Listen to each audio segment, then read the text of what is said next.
estamos en comunicación con un amigo de la casa. Estamos hablando del sociólogo Eric Calcaño, que además fue embajador, senador y diputado nacional, a quien tenemos en línea. ¿Qué tal, Eric? ¿Cómo te va? Pablo Yumato te habla. Absolutamente revolucionario. Perdón, hola Pablo, ¿cómo estás? Y sí, perdón, yo creo que no va a quedar otra. Bueno, ¿qué análisis haces vos de estos primeros meses? Descripción que ¿Cómo? Es totalmente cierta. Bueno, pero tiene que ver un poco con eso. La idea es un poco cuestionarnos, ¿no? Replantearnos un poco qué es lo que estamos viviendo, qué es lo que estamos haciendo como sociedad. O sea, ¿somos conscientes de que ya somos una colonia? ¿Cómo salimos de esta?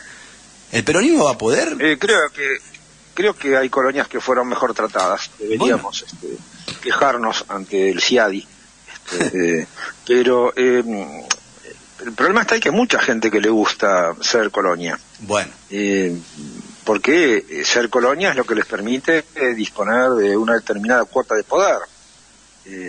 Sin proxenetas no habría prostitución. Claro. Y el rol del Estado que propone Javier Milei y las 20, 30 grandes corporaciones monopólicas que son el poder real que sostienen a Milei, bueno, están dispuestos a hacer los cafillos de la Argentina, vendiendo tierra, recursos naturales, inteligencia, mediante la fuga de cerebros. Exacto, claro. Y liquidando uno por uno y al mismo tiempo todo aquello que tenga que ver con la Argentina. De las Malvinas hasta Maradona. Sí. Es decir, todo lo argentino debe ser ignorado. Ya no como el famoso decreto 4161 de la revolución disque libertadora, sino la sola mención a la Argentina o al proyecto nacional o a una idea de país o de sociedad civil ya está prohibido de hecho en los grandes medios, y se festeja incluso esta nueva vuelta de carry trade, que no es otra cosa que la bicicleta financiera, sí, que no es otra cosa que la especulación pura. Por lo tanto, estamos en una situación en la cual tomar conciencia a través de programas como este, la prédica que vos venís desarrollando desde hace muchos años, que no es una buena idea, no solo porque es injusto, sino porque además no va a funcionar. El golpe del 76 fue muy bueno para destruir la Argentina industrial, industriosa, industrialista que teníamos en esa época, pero fue incapaz de establecer un modelo económico que pudiera prolongarse en el tiempo. Por lo tanto, estos endeudamientos con el fondo, que son periódicos, que vienen en la dictadura, que vienen en los 90, que vienen con Macri, que vienen con Milei, es un modo de dominación, pero no del Fondo Monetario Internacional, claro, sino de la clase dirigente argentina, que Exacto. usa el Fondo Monetario Internacional para imponer sus políticas. ¿O alguien puede ir al Fondo Monetario Internacional y preguntar si sabe lo que es el laberinto de la coparticipación, que es una de las condicionalidades del fondo? Entonces, lo que no logran en las instituciones, lo logran con la entrega de facto de la economía nacional y con la complicidad de la política. Y no solo de los de enfrente, también muchos de los que están acá, de este lado. Claro. Miran para otro lado. De hecho, es grave. Nosotros empezamos a hablar en este programa de la teoría de la dependencia, un poco explicando esta tendencia de que en algún momento, con la concepción de la CEPAL, se planteaba la región como, bueno, un territorio en subdesarrollo, en vías de desarrollo. Pero claro, jamás terminamos siendo siempre en vías de subdesarrollo eterno, porque jamás pudimos desarrollarnos, porque no nos dejaban desde afuera, porque nos impusieron dictaduras militares, por ejemplo, y cuando ya no hacía falta, por la fuerza, bueno, nos fueron endeudando. Total, teníamos gente acá, agentes de ellos, obviamente, estoy hablando de los Patricia Bullrich, de los Sturzenegger, de los Macri, y de los Bullrich, de toda generación. Exacto, de todos los empresarios argentinos vendepatria, que avalaron la dictadura militar también, que es por supuesto, gestión de los recursos humanos, llamaban al ejército y se llevaban a la comisión interna. Exactamente. Entonces, eso es. Por eso el tema de derechos humanos es insoslayable. Nosotros daremos vuelta a la página de los derechos humanos cuando se haga justicia y sobre todo cuando las causas de las violaciones a los derechos humanos hayan sido definitivamente neutralizadas. En tanto en cuanto sigamos viviendo las consecuencias de lo que fue la desaparición forzada, la tortura, los 30.000 detenidos desaparecidos, y vamos a seguir repitiendo las cuestiones. Sí. Vamos a seguir atacando las consecuencias y no las causas. Pero no es casual. Y vale como autocrítica también, ¿eh? Sí, pero por supuesto. Pero por eso yo quería ir un poco al meollo de la cuestión, y hoy lo planteaba con el tema del peronismo en sí. ¿Por qué no solo siempre quisieron sacar al peronismo? Bueno, lo destruyeron, lo bombardearon a Perón en el 55. Bueno, a Cristina la intentaron asesinar, ahora la quieren proscribir. ¿Por qué? ¿Qué simboliza? Simboliza justamente las políticas que ellos no quieren que se implementen en nuestro país. O sea, el peronismo... Sí, decime. Exactamente. No, exactamente. El peronismo es la posibilidad de elegir el tiempo por sobre la sangre, la revolución en paz y las cosas que marca nuestra doctrina. Pero acordémonos también que en los 90 hubo un gobierno que se decía peronista. Bueno, traidores lograba grandes cosas. Obvio, claro. El peronismo también puede ser el Carlos o López Rega. El peronismo puede ser Cook, puede ser Evita. Sí. Perón, puede ser Néstor y Cristina. O los Cuader. Pero vos fijate. Claro. O los Cuader. Claro. Ahora, pero vos fijate que a Cristina intentaron matarla.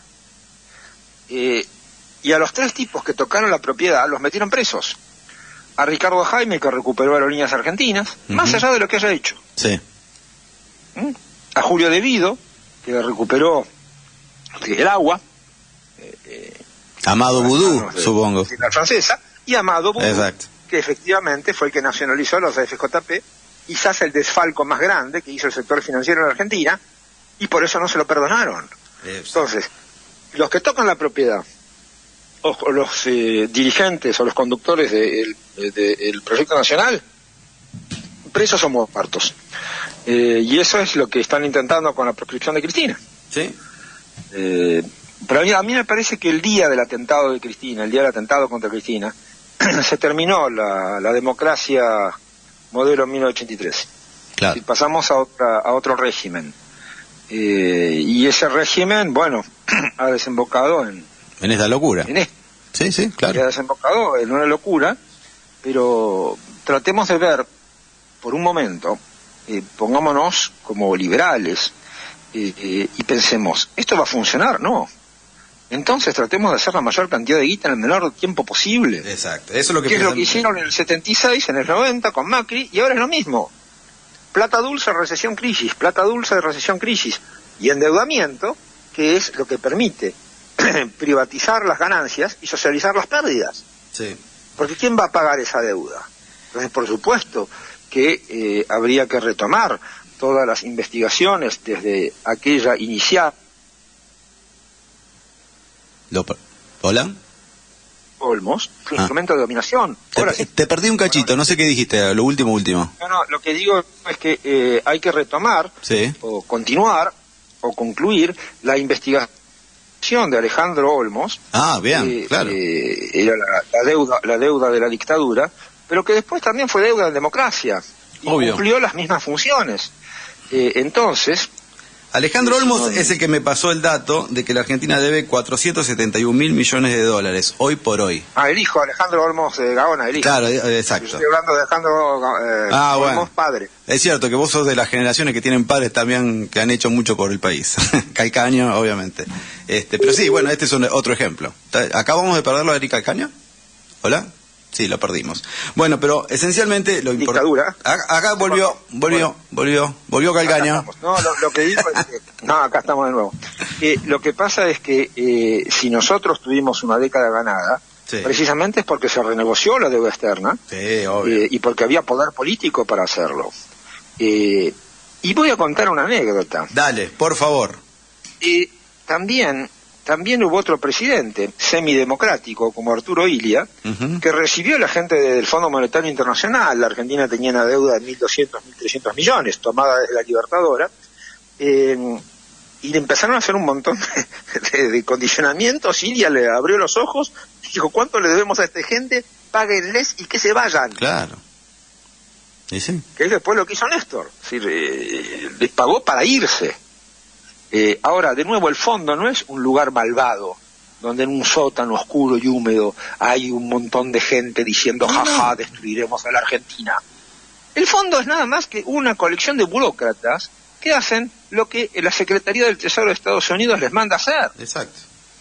Y la Secretaría del Tesoro de Estados Unidos, y bueno, va a querer tener sus ganancias y beneficiar a los proxenetas locales. Pero aparte, si vamos nosotros a buscarlo, ni siquiera nos vienen a buscar, o sea, ya vamos nosotros, es más, y bueno, y ahí está el tema un poco de lo que significa hoy la democracia. El pueblo argentino vota a este tipo de gente que termina vendiendo la patria, inclusive a la propia gente que los votó. O sea, acá ahí es donde estamos en una situación bastante complicada. Tendríamos que haber militado más, tendríamos que haber convencido más, tendríamos que haber persuadido más. Cuidado, Milei, también hay una responsabilidad del movimiento nacional en el surgimiento de un Milei. Sí. ¿Por qué surgió un Milei y no un Cook? De nuevo, de hecho yo suelo decir en este programa, digo, ¿por qué la gente que estaba harta del peronismo se derechizó y no se izquierdizó? ¿Por qué no la votan a William Breckman, por ejemplo? Votaron al peor nazi que pudieron haber encontrado, y encima loco. O sea, la verdad totalmente, pero es increíble, ¿no? No se enoja para un lado, se enoja para el otro. ¿Hola?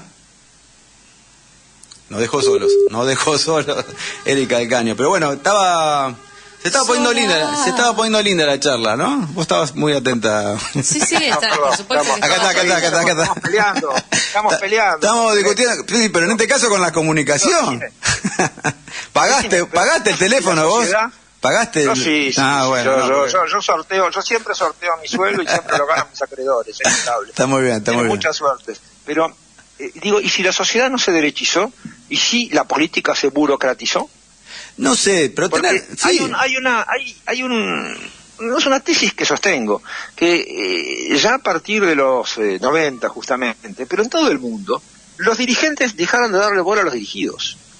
Y en ese vacío que se fue agrandando, entró el nihilismo, como puede ser Milei, como puede ser Trump, como puede ser cualquier otra cosa. Promoción válida para Occidente. Eso no pasa en Rusia, no pasa en la India, no pasa en China, claro. Los chinos van por el 15º plan quinquenal y son la potencia industrial más importante del planeta. Sí, también tiene sus cosas, ¿no? Qué sé yo, ¿no? Ahí no hay sindicatos, hay otras formas también de disciplinamiento. Tienen otra forma de representación del poder en China, que es distinta a la nuestra. Exacto. Que no corresponde a la división de poderes de Montesquieu. Exactamente, pero, eso iba. No crean que no haya rendición de cuentas en China. No, seguramente. Hay otras formas de representación popular.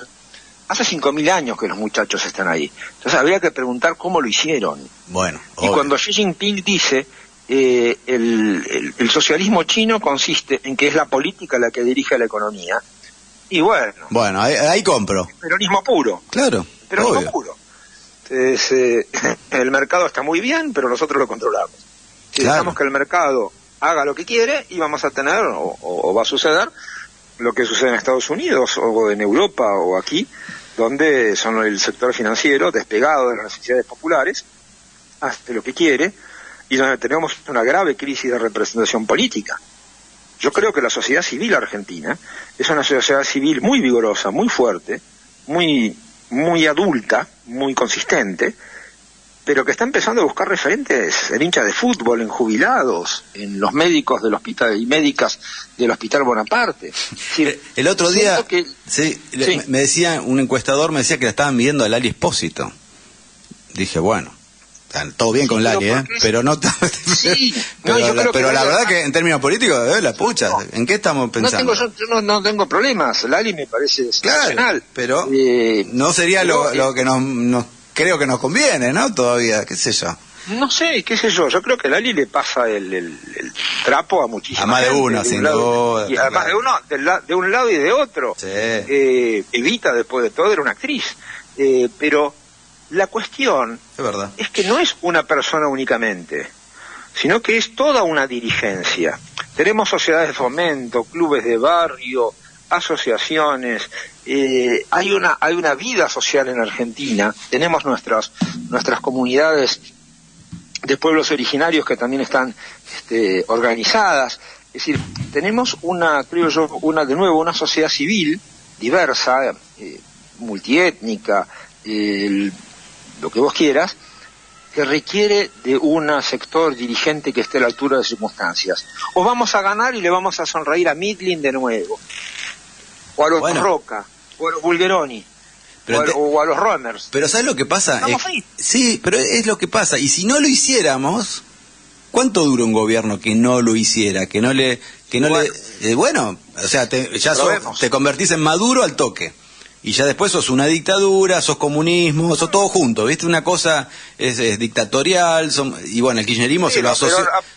A Perón le dijeron de comunista, fascista, exacto.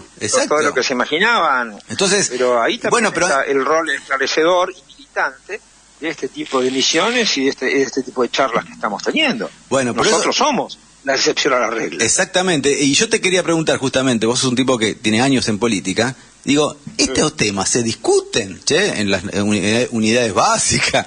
Hay este grado de reflexión, como diciendo, loco, mirá que no es cuestión hay pocas, no sé. Creo que hay más. Yo charlo con otras radios de las provincias y a veces siento que la discusión política está más viva allá que acá en Capital Conurbano, ponele. Claro.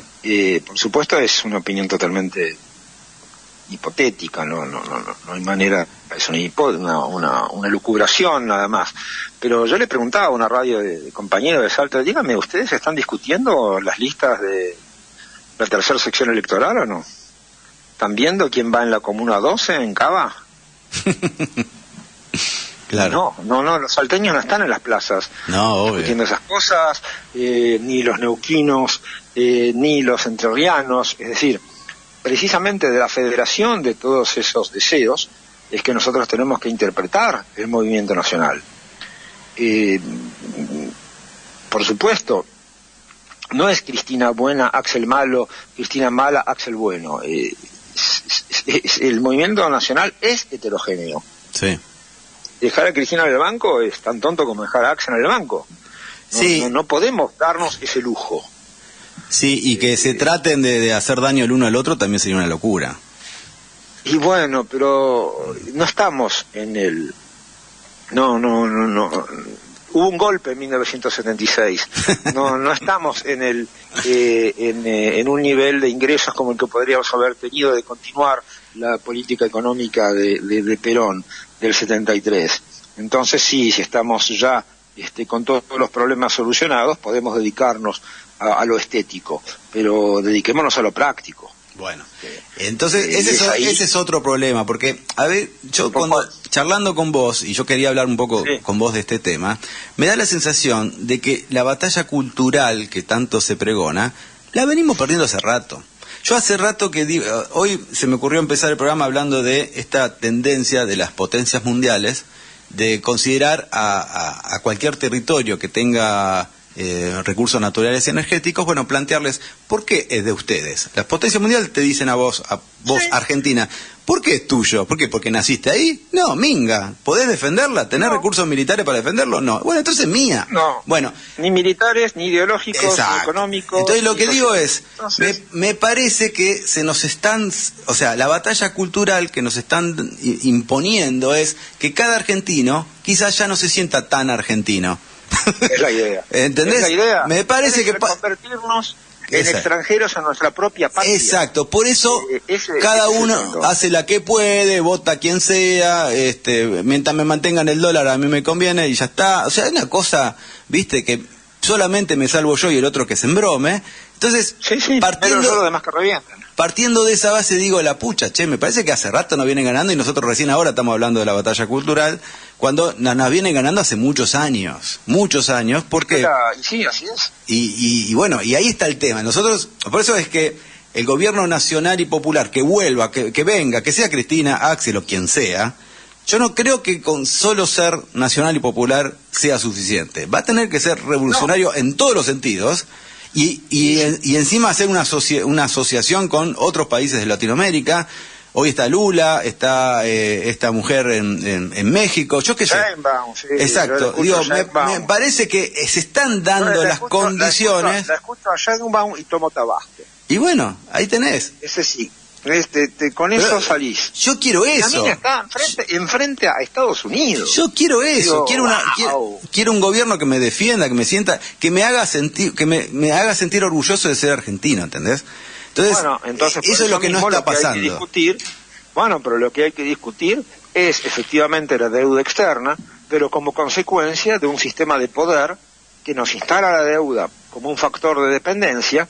Y como nosotros no vamos a poder vencer a Estados Unidos, ni vamos a poder vencer al Fondo Monetario, al menos sí nos podemos ocupar un poquito de los socios locales, eso que llamo los proxenetas, los cafillos, que simplemente lo que hacen es ganar comisiones sobre la destrucción de la patria, como siempre lo han hecho. Exacto. Entonces, a partir de ahí, nosotros tenemos que ver, ¿por qué tiene que ser estatal, por ejemplo, la distribución de electricidad? Puede ser una cooperativa. Obvio. Donde estén los trabajadores, donde estén los empresarios, donde estén los usuarios, donde esté todo el mundo. Porque nosotros nacionalizamos, pero vienen y privatizan. Bueno, cooperativicemos un poco la cosa. Bueno, pero yo creo que hay algo ahí que tenemos que discutir y mucho. Yo creo que después de la pandemia algo nos pasó como sociedad. Porque me da la sensación de que cada uno está en la suya, a nadie le importa nada. Y mientras tanto estos aprovechan la ocasión, ¿no? Ellos tienen una capacidad de unirse por los intereses que es impresionante. Nosotros, viste que los que estamos del lado nacional y popular nos peleamos por los ideales. Ellos se unen. Pero hagamos un programa mínimo común, claro, en el que estemos todos más o menos de acuerdo y vamos con eso. Después nos podemos pelear todo lo que querramos. Pensá en lo siguiente, quizás Milei también es producto de la pandemia más el smartphone. Claro. Entonces, hay una cuestión tecnológica ahí que nosotros tenemos que salir a disputar. Acá no es qué cosa vamos a tener que resolver primero, sino todo al mismo tiempo. Y sí, lo acabas de mencionar sin darte cuenta, que es el o te diste cuenta en realidad, el tecnofeudalismo. O sea, sí, bueno, es el tecnofeudalismo, sí, pero el feudalismo era más copado, claro, porque, el tecnofeudalismo te prometía el paraíso, portate bien acá, pero tenés el paraíso. Acá nos dicen, portate bien acá y encima te vas a reventar. Y claro, porque 5 o 10 personas van a ser los dueños del mundo, se van a acaparar de todos los recursos naturales del planeta, van a hacer lo que quieran, y yo no sé, y todo apunta a eso, porque nadie lo frena encima. Con la inmortalidad. Exacto.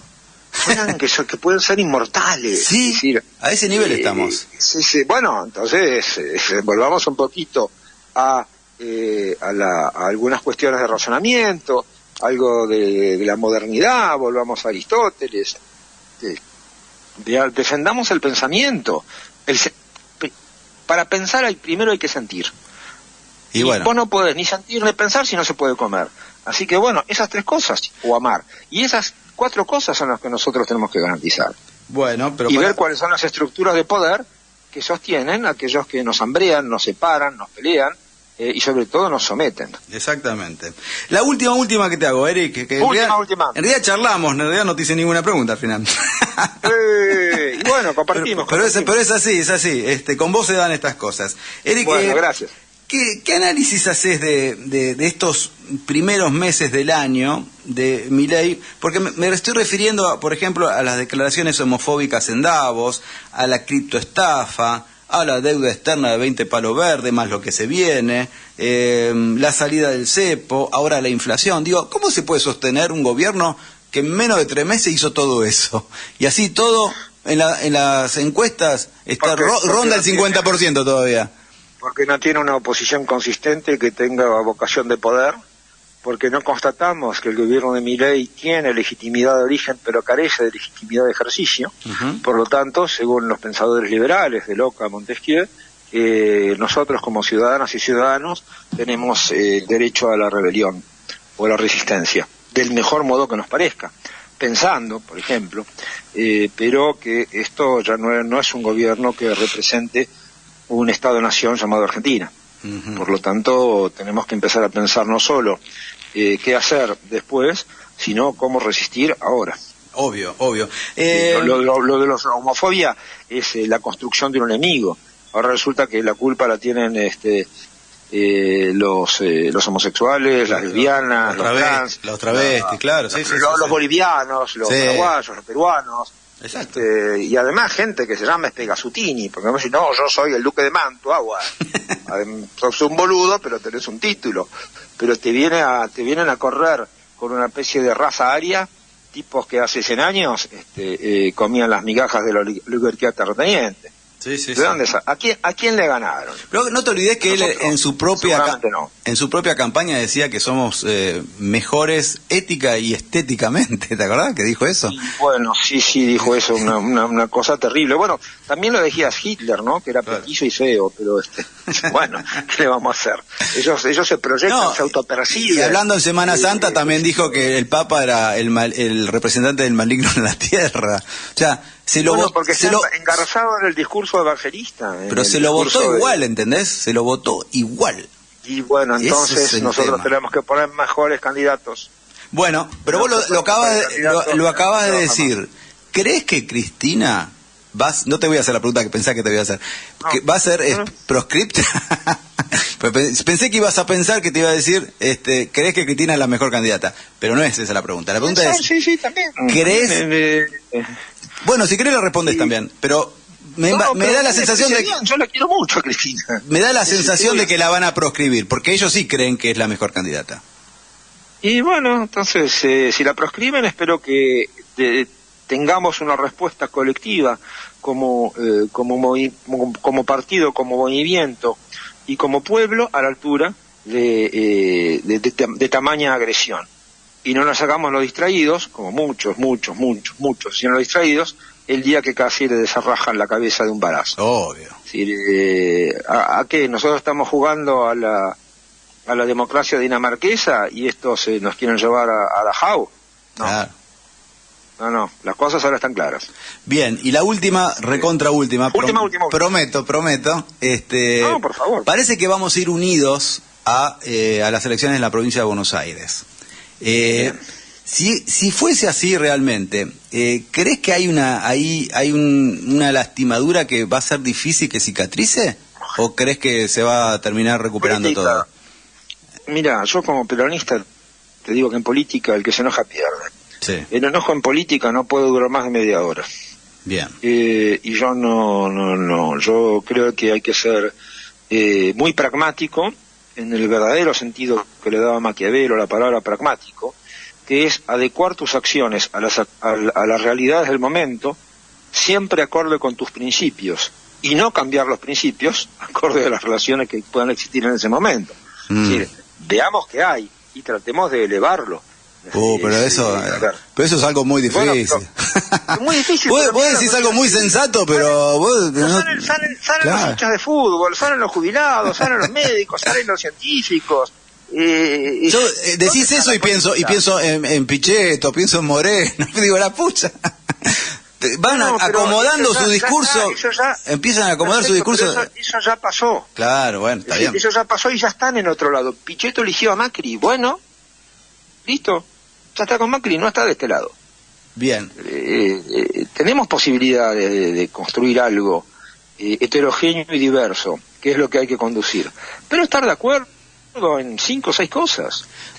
Deuda, Malvinas, claro. Sociedad civil, educación pública, la pucha, por supuesto, apoyo a las pymes, son buenas las escuelas públicas, bueno, mira, la otra nota que voy a hacer, si Dios quiere, ahora en un ratito vamos a hablar sobre el paro que va a haber la semana que viene de docentes universitarios. A ver, están haciendo pelota el INTA, están haciendo pelota el INTI, están deteriorando el Estado argentino. Bueno, pero nos han declarado la guerra y no nos dimos cuenta. Eso. ¿Qué vamos a hacer? ¿Un pedido de informes?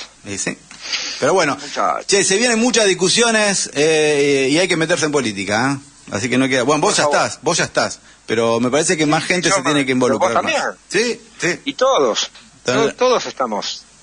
Todos tenemos sangre indígena, como decía Eduardo Galeano. Exactamente. Algunos en las venas, otros en las manos. Y nosotros la tenemos en las venas. Perfecto. Eric, mejor conclusión que esta, imposible. Te agradezco infinitamente esta charla. Abrazo grande. Gracias. Bueno, ustedes lo escucharon, era Eric Calcaño, ¿sí? Un amigo de la casa, él es sociólogo, pero ustedes lo conocen, fue embajador en Francia, fue senador, fue diputado nacional y estuvo aquí en La Excepción a la Regla.